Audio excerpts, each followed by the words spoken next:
there's a whole new generation of young people who are discovering that psychedelic plants and vegetables can be used for trance experiences. It's called acid house music. The basic strategy here is you set up a hypnotic trance experience with either LSD or ecstasy, and you just kind of dance for 4 hours.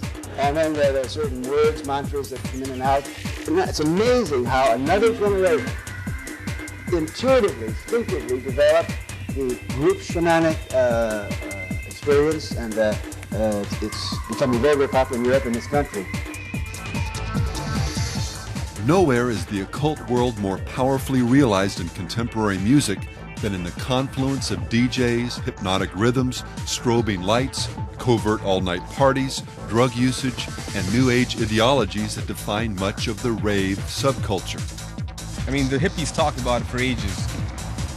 Dawning of the age of Aquarius. It's here. It's coming. 2 years now. It's here. You know? Listen and be reborn.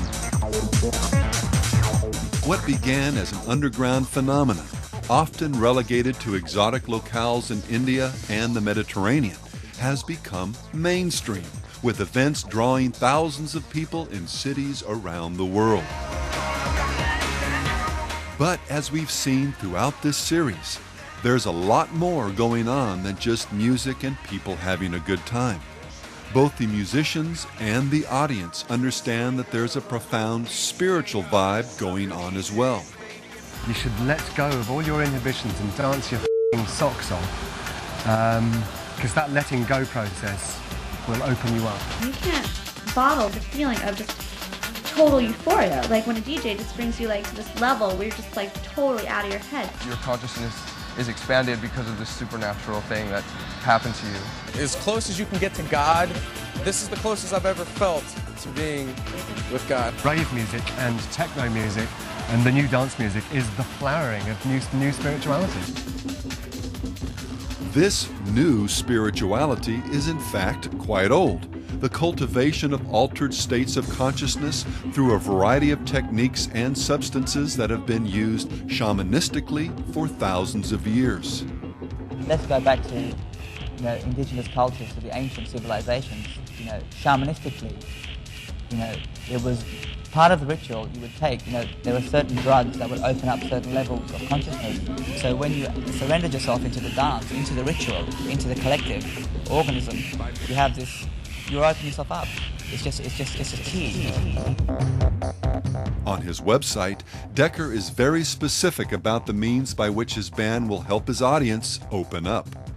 Medicine Drum are modern shamans, he says, the techno-pagans of electronica. They take the listener on an incredible journey into psychedelic trance. And Decker has loads of company. There are hundreds of bands and DJs who view their music in precisely the same way, as a form of techno-paganism, a gateway into trance and the spiritual world. Goa Gill, perhaps the most revered of the techno-tribal DJs, cut to the bottom line when he declared, "Music has gone through a complete cycle. It started in ancient times with tribal drumming, and now it's come back to tribal trance techno. I'm basically just using this whole party situation as a medium to do magic, to remake the tribal pagan ritual for the 21st century. It's an initiation." Quite often, these shamanistic experiences are intensified with the use of drugs, expanded now through modern pharmacology to include new and powerful psychotropics, including LSD, E or ecstasy, G, and special K. When you drop this chemical bomb into your neurosystem, you are cutting up all your previous inherited perceptions of what we call reality. Everyone suddenly has shamanic experience for a couple of dollars.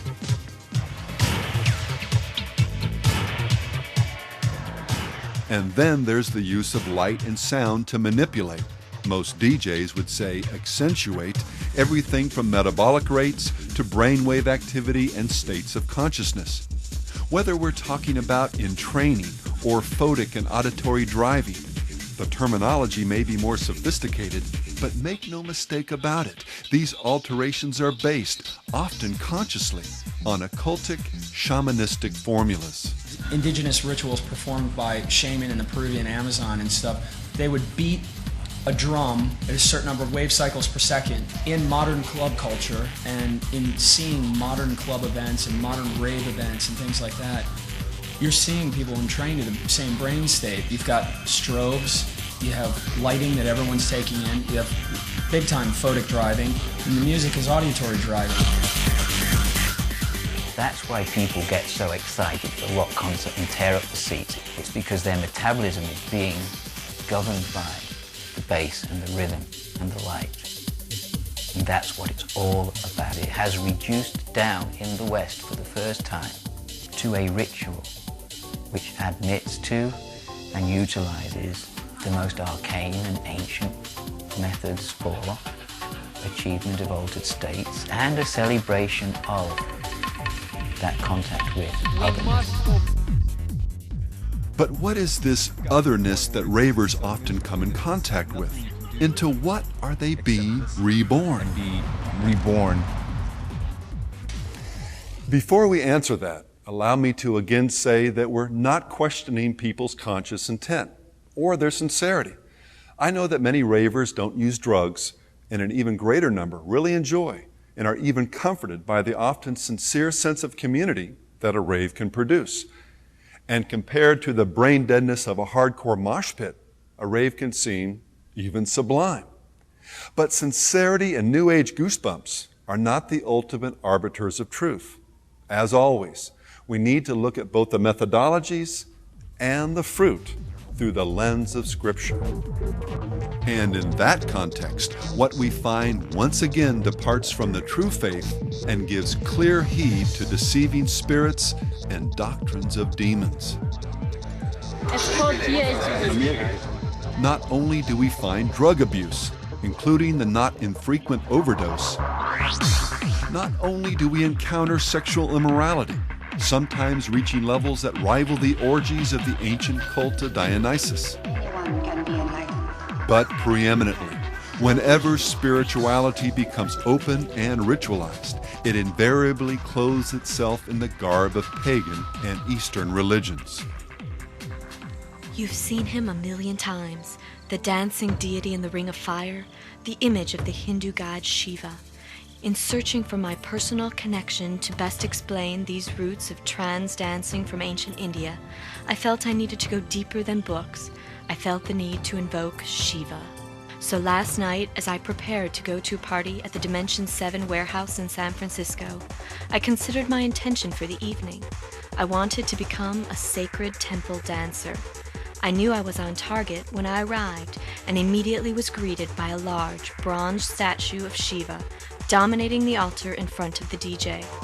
Shiva had indeed been invoked. The magic had been spun, and the time had come for me to experience my devotional dance.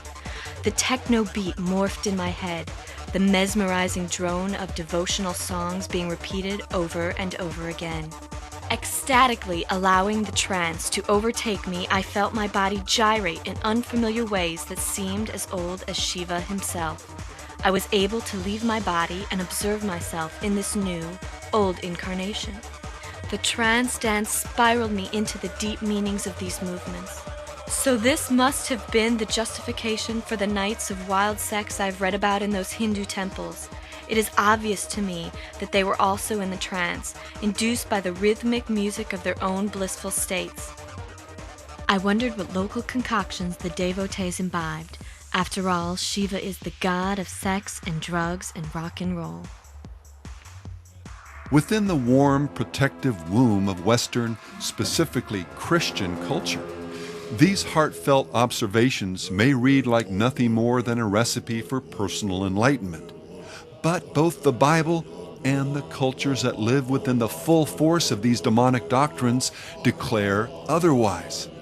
There is a way that seems right to a man, but its end is the way of death.